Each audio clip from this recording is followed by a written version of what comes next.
Aristóteles nació en el 384 a.C. en Estagira, en lo que entonces era Macedonia. Fue discípulo de Platón y preceptor de Alejandro Magno.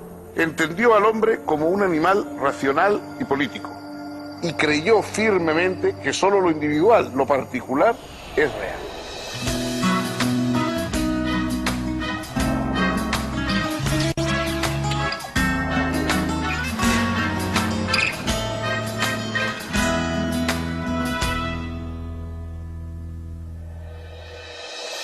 ¿Cómo están, amigos?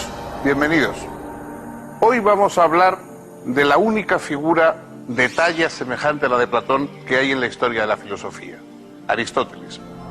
Aristóteles fue discípulo de Platón, del mismo modo que Platón lo había sido a su vez de Sócrates, pero se alejó en parte muy sustancial de la doctrina de su maestro. En una ocasión cuentan que dijo: soy amigo de Platón, pero más amigo de la verdad. Y por eso tenía que romper, que separarse de la obra de su maestro. Alguien ha comentado que todos los hombres somos o platónicos o aristotélicos.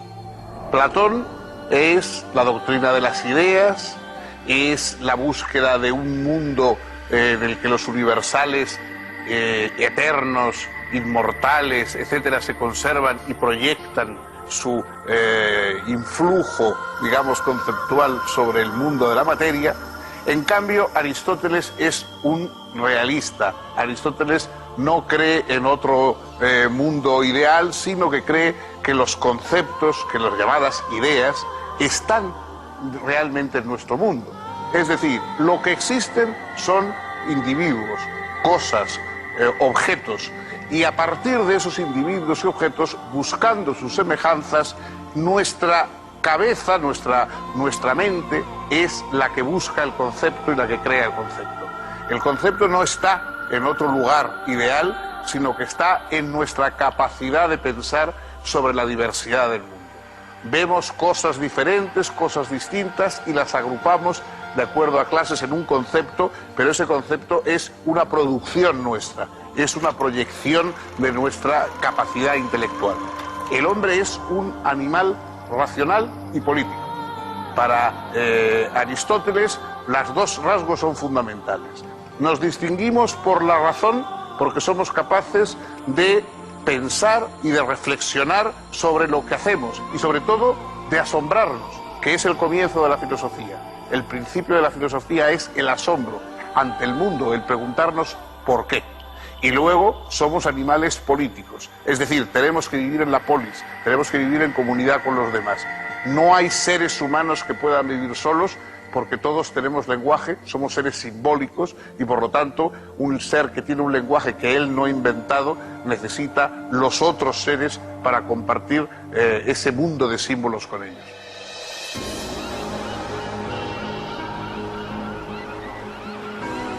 Aristóteles nació en Estagira en el año 384 a.C. y murió en Calcis en el año 322 a.C.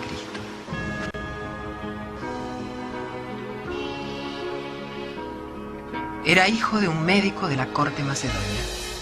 Durante 20 años fue discípulo de Platón en la famosa Academia de Atenas.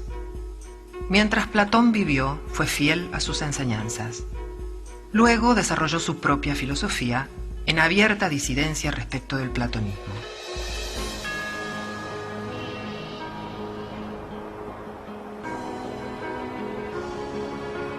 En el año 343 a.C., Filipo de Macedonia llamó a Aristóteles a su corte para que fuese el preceptor de su hijo Alejandro. Cuando Alejandro ascendió al trono macedonio, Aristóteles volvió a Atenas y fundó una escuela alquilando un terreno junto al santuario dedicado a Apolo Liceo. De ahí tomó su nombre la escuela aristotélica, el Liceo. Allí Aristóteles se dedicó a investigar y a enseñar lógica, física, biología, ética, política y otras disciplinas. Además fundó, con la ayuda económica de Alejandro, una gran biblioteca y un curioso zoológico. En el terreno arrendado había un jardín con senderos. A Aristóteles le gustaba pasear por este lugar mientras daba sus clases de la mañana, dedicadas a los discípulos más avanzados.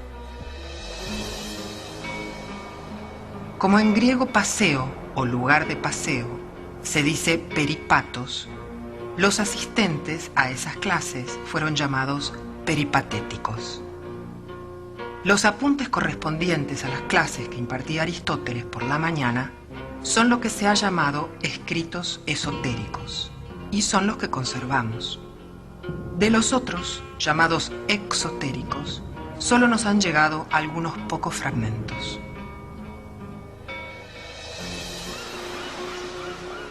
Al morir Alejandro de Macedonia, en el 323 a.C., Aristóteles abandonó Atenas, dejando el Liceo bajo la dirección de su discípulo Teofrasto, y se instaló en Calcis, donde residió hasta su muerte. Solo una parte de la obra aristotélica ha llegado hasta nosotros. Los escritos conservados ocupaban antiguamente 106 rollos de papiro, pero la producción escrita total, según el catálogo alejandrino, llenaba unos 550 rollos. Lo que conocemos de su obra atestigua su enorme capacidad de asombro y deseo de saber. Su interés se desplegó rigurosamente por los más diversos ámbitos. Pero hay que advertir que los escritos que se conservan son en su mayor parte manuscritos o apuntes de clases. Ello explica su estilo pedagógico y a menudo árido. Sabemos que también escribió diálogos, cuya fuerza y claridad fueron elogiados, pero que se han perdido.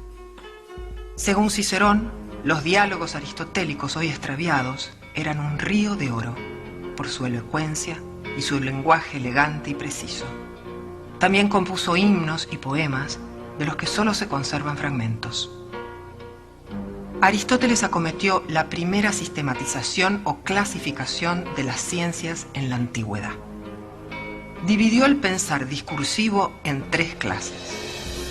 Estarían las ciencias productivas, las ciencias prácticas y las ciencias teóricas.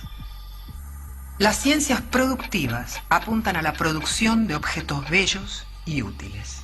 Las ciencias prácticas se ocupan de la acción humana y ahí encontramos a la ética y a la política. Y las ciencias teóricas son las que se ocupan del conocimiento por el conocimiento mismo. En esas ciencias teóricas, Aristóteles ubica a la física, a la matemática y a la filosofía primera, que fue lo que luego se dio en llamar metafísica. En cuanto a la lógica, Aristóteles, que fue su gran organizador, no la considera específicamente una ciencia, sino más bien una preparación para las ciencias, un instrumento, un órgano, que servía para conocer las formas válidas y las formas inválidas de pensamiento.